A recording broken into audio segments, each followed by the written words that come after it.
जब आपको रिश्ते नाते सगे संबंधी दिखते हैं, और जब आपको संसार की चीज़ें दिखती हैं, ये पेड़ पौधे पशु पक्षी जीव जंतु जब ये नश्वर चीज़ें दिखती है, तो ये कौन सी दृष्टि है?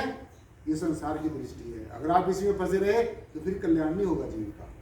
फिर जब हमें सदगुरु हमारे ऊपर मेहरबान होता है, सदगुरु का रहमो करम होता है, तो फिर हमारे अंदर कौन सी दृष्टि आती है? फिर हमारे अंदर विचार की दृष्टि आ जाती है। कौन सी दृष्टि आती है? विचार की दृष्टि आ जाती है। आप एक स्टेप ऊपर उठ जाते हैं, अपने आप में आप इम्प्रूवमेंट आपके अंदर हो जाती है, आप अपने आप को अपग्रेड कर लेते हैं, आप दूसरी क्लास में पहुंच जाते हैं, सेकंड स्टेप पे पहुंच जाते हैं। तो फिर आपकी यही दृष्टि संसार वाली दृष्टि से छोड़ जाती है। जब आपको ज्ञान हो जाता है कि संसार की हर एक चीज़ नश्वर है, हर एक चीज़ जो है वो बदलने वाली है, मेरे पास किसी भी चीज़ का अधिकार नहीं है, ये सब परमेश्वर की दी हुई दौलत है, दात है, ये परमेश्वर की नियामत है, ये मेरे से कभी भी वापस ले सकता है। जब हमें ये ज्ञान हो गया, अब हम दूसरी दृष्टि में कहाँ आएंगे? विचार की दृष्टि में आ जाएंगे। जब आपकी जो सूरत है वो विचार की दृष्टि में होगी, तो आपको कैसा लगेगा, कैसा आपको अनुभव होगा, कैसा आपको रियलाइजेशन होगी? जब आपके अंदर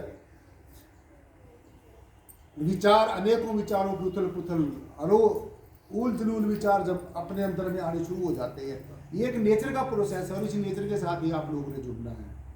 तो जब हमारी तरफ संसार की तरफ के विचार आते हैं, रिश्ते नातों के विचार आते हैं, मोह हमारा होता है, आसक्ति होती है, अटैचमेंट होती है संसार की चीज़ों से, उसमें से निकल के फिर विचार की हम दृष्टि में चले जाते हैं। विचार की जब दृष्टि आती है तो हमें ऐसा लगता है कि ये चीज़ें हैं भी हैं और ये चीज़ें नहीं भी हैं। इट में और इट में नॉट बी, संसार है भी है और संसार नहीं भी है।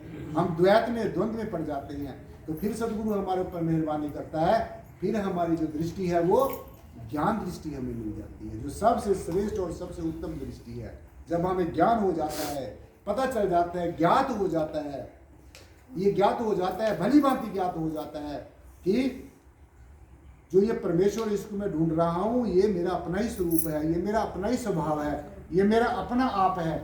जब आपको ऐसी दिव्यता वाली जो दृष्टि मिल जाती है, जब ऐसी एक तत्व दृष्टि मिल जाती है, जब ये ऐसी ज्ञान की दृष्टि मिल जाती है, जब आपको ये आत्म दृष्टि मिल जाती है, आपके अंदर आत्मतव आ जाता है, दिव्यता आ जाती है, एनलाइटनमेंट आ जाती है, आपको अपने असली स्वरूप का ज्ञान होना शुरू हो जाता है, तो शास्त्र में फिर जाकर हमारा ये फंद कटते हैं जब हमें ज्ञान दृष्टि मिल जाती है।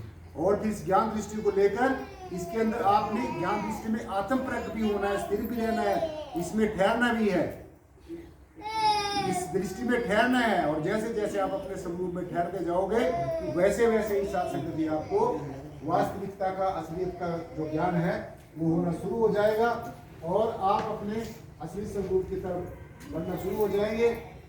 तो आपको पता चल जाएगा कि वास्तविकता क्या है। तो इसीलिए आज का जो ज्ञान उपदेश है, आज जो आपको बताया गया है, वो यही बताया गया है कि मात्र अपने आप को ये शरीर नहीं समझना है।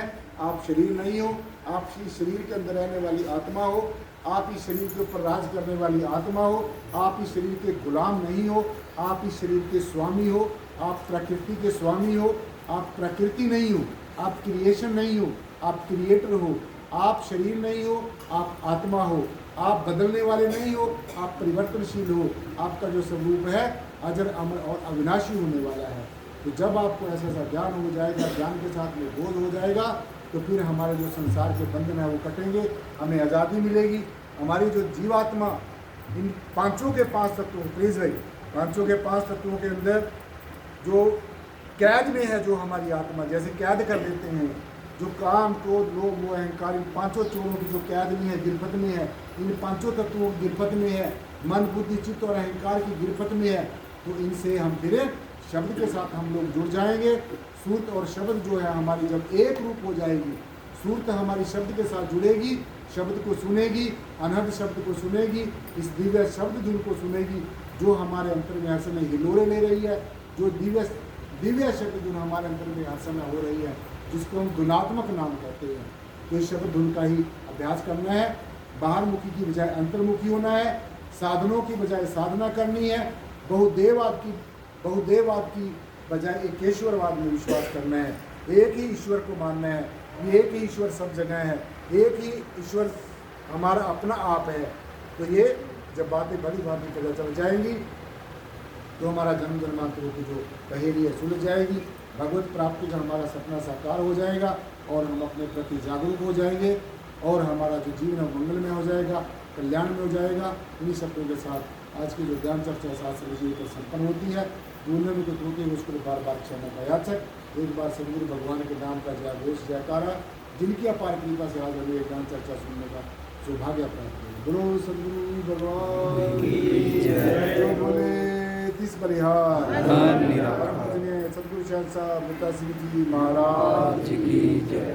जो बोले तीस बलिहार हर पूजनीय सदगुरुदेव मेहताब सिंह जी महाराज की जय। जो बोले तीस बलिहार हर पूजनीय सदगुरुदेव लक्ष्मण सिंह जी महाराज की जय। जो बोले तीस बलिहार हर पूजनीय सदगुरुदेव प्रियतम नाथ जी महाराज की जय। जो बोले तीस बलिहार बोलो सर्व संत समाज की जय। शासन जी प्यार से बोलना जी, शासन जी सत्कार से बोलना जी, प्यार और सत्कार से बोलना जी, शासन जी प्यार से बोलना जी।